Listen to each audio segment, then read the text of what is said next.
किसी को अंदेशा नहीं था कि जिस अस्पताल में वारदात हुई वहां पर हजारों की भीड़ हमला कर दी। 8 अगस्त से अस्पताल के बाहर शांतिपूर्ण प्रदर्शन चल रहा था। पीड़िता को इंसाफ दिलाने के लिए डॉक्टर सड़क पर बैठे थे, लेकिन कल रात अचानक हजारों उपद्रवी हमला कर दिए। कुछ का कहना है कि प्रदर्शनकारी थे, लेकिन तोड़फोड़ की तस्वीरें बता रही हैं कि प्रदर्शनकारी नहीं बल्कि दंगाई थे। हजारों की भीड़ अस्पताल में नारेबाजी करते हुए घुस गई। प्रदर्शन कर रहे डॉक्टर्स को बिल्कुल अंदाजा नहीं था कि ये लोग कौन हैं। महिला डॉक्टर्स ने रात में एक शांतिपूर्ण मार्च निकालने की योजना बनाई, लेकिन उसके पहले रात के अंधेरे में सैकड़ों हजारों की भीड़ वहां पहुंचती है। हाथों में लोहे की रॉड और डंडे थे। सबसे पहले अस्पताल के बाहर लगाए गए बैरिकेड्स तोड़े गए। जिस जगह पर डॉक्टर प्रदर्शन कर रहे थे उन मंचों को टारगेट किया गया।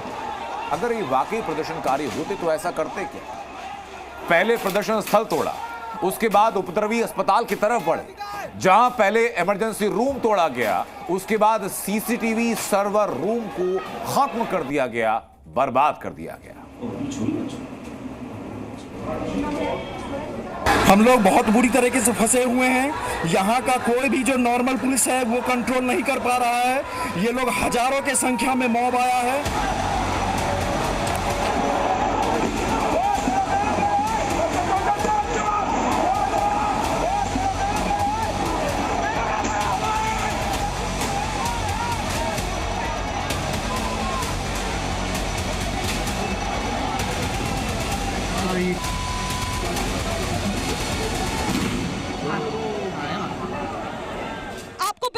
कि यहाँ पे आरजीकर हॉस्पिटल के सामने जो चौमाथा है वहाँ पे तीनों ओर से लगातार बारी बारी में पुलिस के ऊपर हमला किया जा रहा था।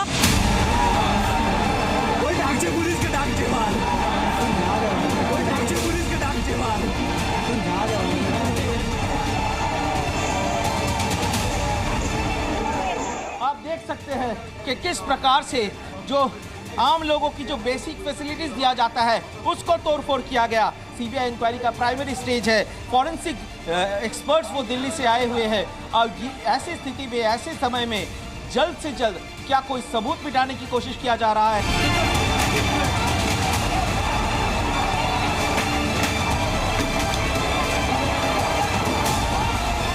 पहले मारो उसके बाद जलाओ पुलिस को, बाकी सबको डॉक्टर लोगों का नाम लेकर के बोल रहे थे।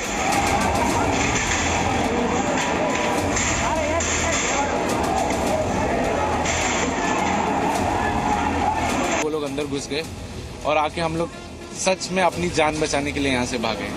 हर कोई इधर भाग रहा है, कोई इधर भाग रहा है, कोई इधर छुप रहा है, कोई इधर छुप रहा है।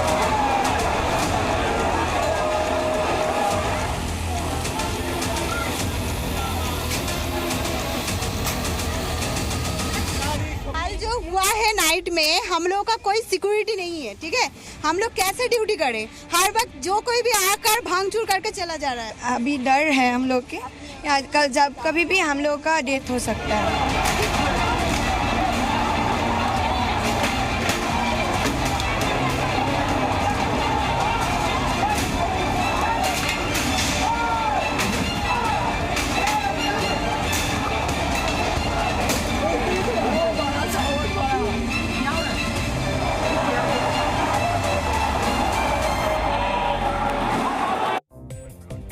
जो हुआ रात में वो आपने देखा।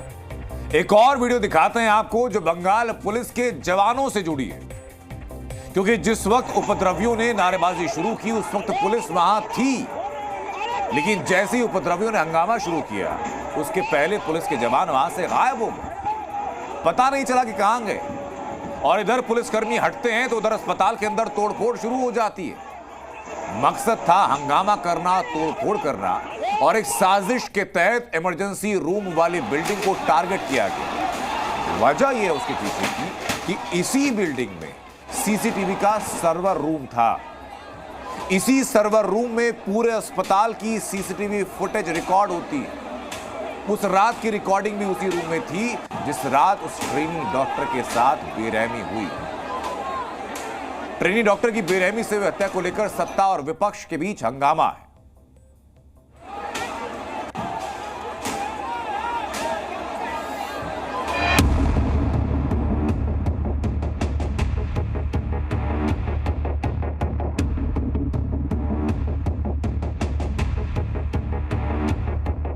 ये आप देख सकते हैं कि DVR यहाँ पे रखा हुआ है, सर्वर सब यहाँ यहीं पर रखा हुआ है। हालांकि अभी तक पुलिस को पता नहीं है कि यहाँ से कुछ चोरी हुआ या नहीं, अभी तक इन्वेस्टिगेशन शुरू नहीं हुआ। इसी बिल्डिंग में प्लेस ऑफ ऑकरेंस है जहाँ पर महिला डॉक्टर की बेरहमी से हत्या कर दिया गया था। हालांकि उस समय का CCTV का फुटेज बैकअप ले लिया गया है, लेकिन इसमें से कितना बैकअप लिया गया है नहीं लिया गया है, क्योंकि PWD के द्वारा इसे मेंटेन किया जाता है। यहाँ पर कंट्रोल रूम में यहाँ पर तहस नहस कर दिया गया है, तोड़फोड़ कर दिया गया है। CC कैमरा भी तोड़ा और फिर यहाँ पर सर्वर रूम में आके कंट्रोल रूम में सर्वर को भी तोड़ा गया। यहाँ पर जिस मॉनिटर से मॉनिटर किया जा रहा था, एक के बाद एक चार मॉनिटर यहाँ पे तोड़ा गया। यहाँ पर नीचे भी पड़ा हुआ है, पूरा नीचे कांच है यहाँ पर, और मॉनिटर्स को भी तोड़ा गया। क्या ये एक पहले से ही प्री प्लान्ड एक अटैक था? ट्रेनी डॉक्टर की बेरहमी से हुई हत्या को लेकर के सत्ता और विपक्ष के बीच हंगामा है। बीजेपी इस मामले में टीएमसी की नाकामी बता रही है और शक जता रही कि इस वारदात से टीएमसी का कोई शक्तिशाली आदमी जुड़ा है। बीजेपी अस्पताल पर हुए हमले को भी टीएमसी की साजिश बता रही, तो वहीं दूसरी ओर ममता बनर्जी से राम और वाम की साजिश बता रही। ঘটনাটা তো দুঃখজনক। আমরা বারবার বলেছি ফাঁসি চাই, আমি তো কালকেও মিছিল করব ফাঁসির দাবিতে। তদন্ত তাড়াতাড়ি হোক, আমরা তো রবিবারের মধ্যে শেষ করব ঠিক করেছিলাম। তা কোর্ট যখন সিবিআই কে দায়িত্ব দিয়েছে, তারা যে সহযোগিতা চাইবে আমরা করব। It's a shame for Bengal. A section of the police is politicized. A section of the police is criminalized. Police चुपचाप बैठी रही, पुलिस खुद जाके बाथरूम में छुप गई। पूरी तरीके से दर्शाता है कि Mamata Banerjee has failed to maintain the law and order in Kolkata. ये वाम बीजेपी ना जाने इसके पीछे कौन कौन सा डेंजरस कोई फोर्स प्रोवोक करता है या नहीं करता है, ये भी इन्वेस्टिगेशन होना चाहिए। ये एनआरकी चाहता है इस बंगाल में, ये हम लोग होने नहीं देंगे। ममता की पूरे सरकार में एक के बाद एक ऐसे घटनाएं हुई है, कभी सच सामने नहीं आया।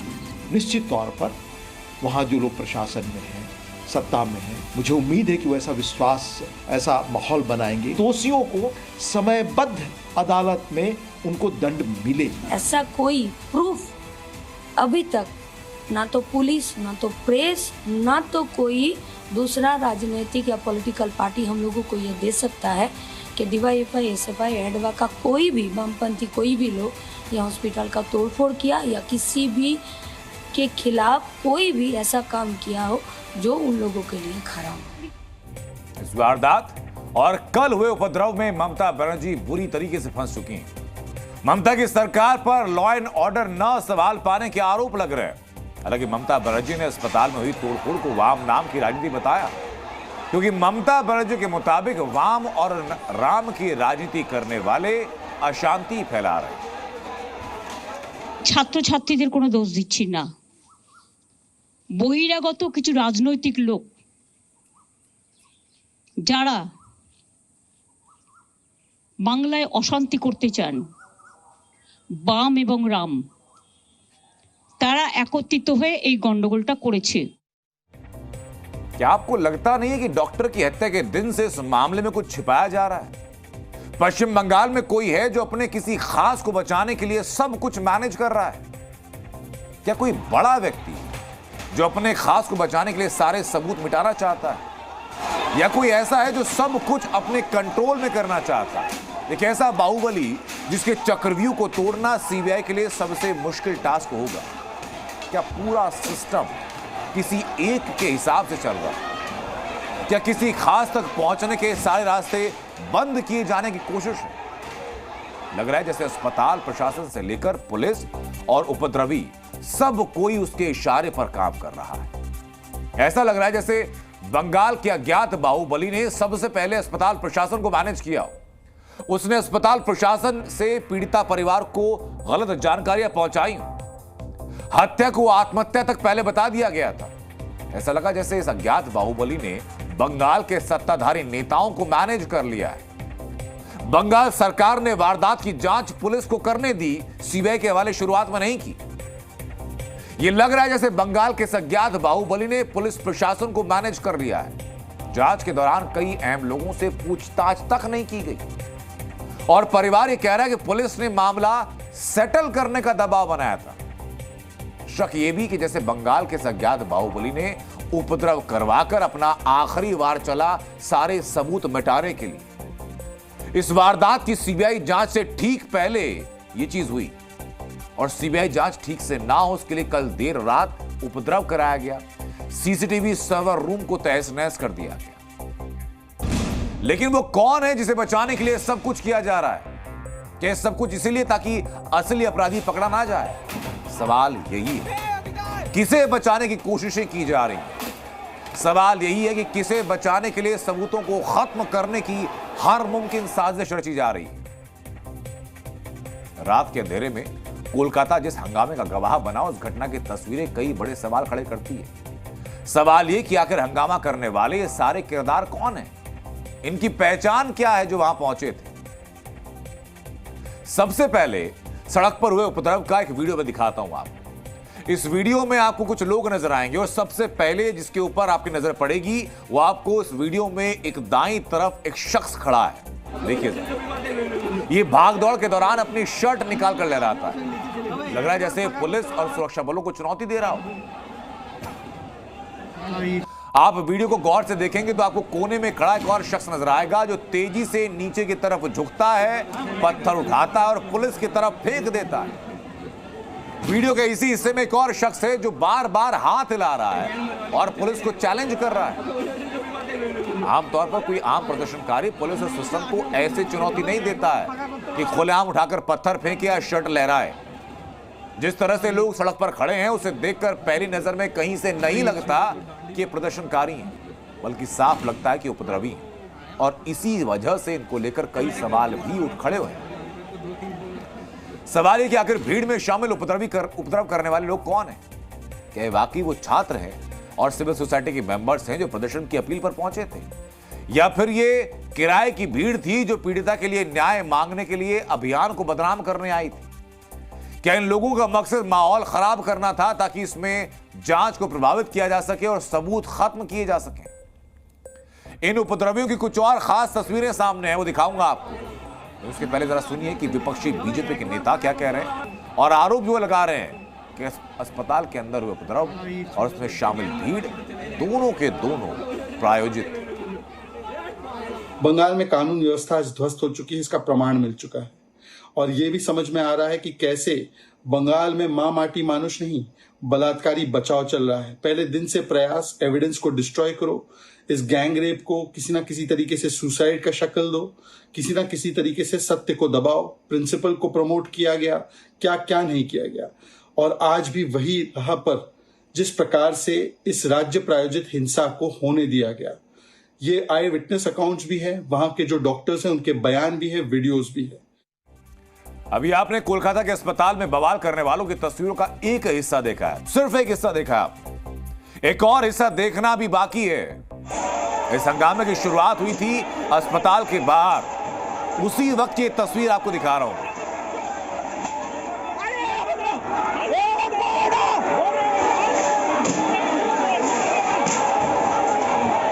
आपको एक व्यक्ति नजर आएगा, अपने सिर पर रुमाल बांधा है।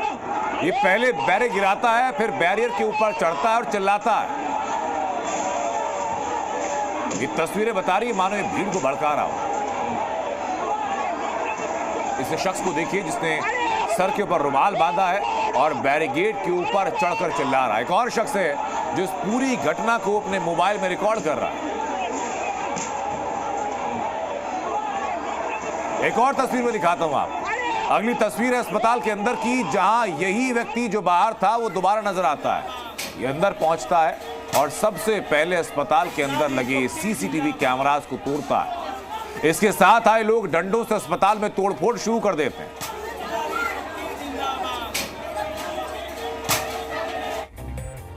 इसी वजह से सवाल उठता है कि आखिर उपद्रवियों ने सीसीटीवी को सबसे पहले निशाना क्यों बनाया? क्या सीसीटीवी तोड़कर अपनी पहचान छिपाना ही मकसद था ताकि पुलिस और एजेंसीज इन तक पहुंच ना सकें? क्या वीडियो एविडेंस को खत्म करके ये उपद्रव की सच्चाई को छिपाना चाहते थे? इन उपद्रवियों ने न सिर्फ तोड़फोड़ की बल्कि अस्पताल में मौजूद डॉक्टर्स और स्टाफ के साथ मारपीट की। कोलकाता पुलिस के हाथ तो इन उपद्रवियों तक पहुंच नहीं पाए, लेकिन डीएनए ने इन उपद्रवियों का सच बाहर निकालने के लिए कोलकाता की गलियों में लोगों से सीधी बात की, उनके फोटो लेकर के, और फिर सामने आया डीएनए इन्वेस्टिगेशन का सच। ये तो कल जिनका फोटो दिखा, जो लोग तोड़फोड़ किया, इन लोगों को जानते हैं?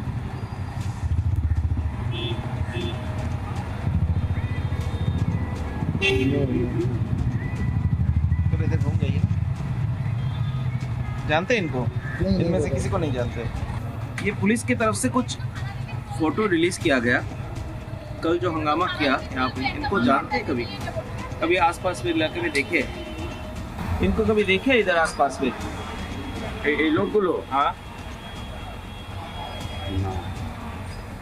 कभी इस बार आसपास में नहीं देखे? आसपास में नहीं देखे।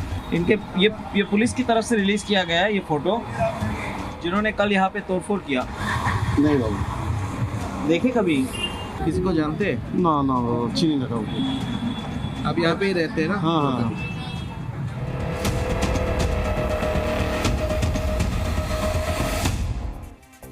जी न्यूज की टीम उपद्रव के आरोपियों की तलाश में जब घूम रही थी, तो इस दौरान हम एक ऐसे घर पहुंचे जो सप्तऋषि भट्टाचार्य का था। सप्तऋषि, जिनको कोलकाता पुलिस ने उपद्रव के आरोप में गिरफ्तार किया। हमने सप्तऋषि भट्टाचार्य के परिवार से बात की तो पता चला कि वो एक फिल्म मेकर है, उपद्रव से कोई संबंध ही नहीं।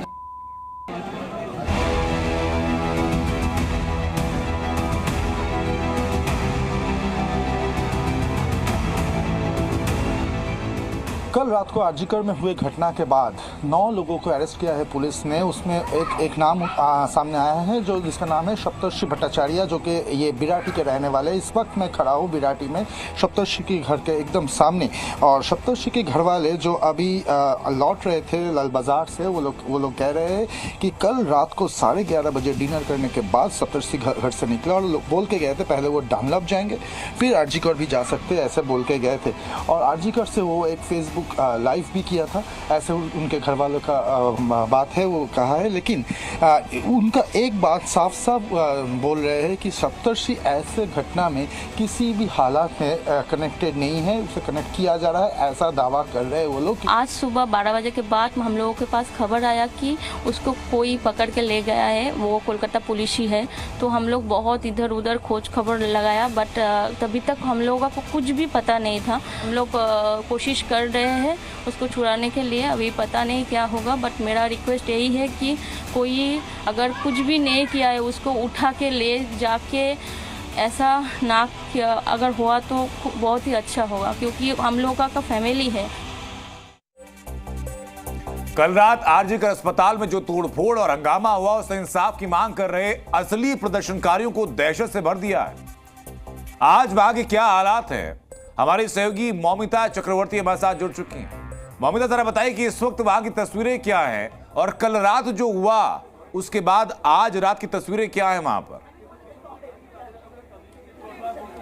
देखिए, कल रात जो घटना घटी, जो तोड़फोड़ किया गया, इमरजेंसी रूम को भी नहीं छोड़ा गया, उसमें सिक्योरिटी के डिमांड पे अभी तक प्रिंसिपल घेराव है यहाँ पे। और जो छात्रा जो आंदोलन करी है, सभी कोई यहाँ पे प्रिंसिपल रूम पे गेट पे आप देख सकते हैं कि ताला लगा हुआ है। और 3 बजे से, दोपहर 3 बजे से यहाँ पे एजिटेशन, धरना, ये आप लोग का अभी मांग क्या है, क्या मांग है आपका? हम लोग का पहले से जो मांग था अभी भी वही मांग है, एक भी मांग भी पूरी नहीं हो रही है। सिक्योरिटी की लैक ऑफ सिक्योरिटी की वजह से जो प्रोटेस्ट हमने स्टार्ट किया, उसी बीच में एक और मेजर लैक ऑफ सिक्योरिटी हम लोग ने देखा। तो बाकी जस्टिस जो हम लोग का पहला दाबी था वो भी। मौमिता, उन लोगों से पूछे कि कल रात जो लोग वहां पहुंचे थे तोड़फोड़ करने के लिए, उनमें से किसी को भी क्या कोई पहचानते हैं, जानते हैं ये लोग?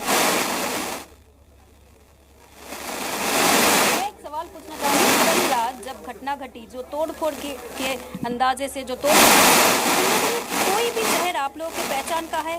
कोई भी चेहरा, एक भी चेहरा नहीं, हम नहीं जानते कौन। यानी एक बात साफ है मौमिता कि वो प्रदर्शनकारी कम से कम नहीं थे। ऐसा ही हमें लगता बहुत है। शुक्रिया मौमिता आपका। मैं वापस आपके पास लौटूंगा वहां से अपडेट करने के लिए।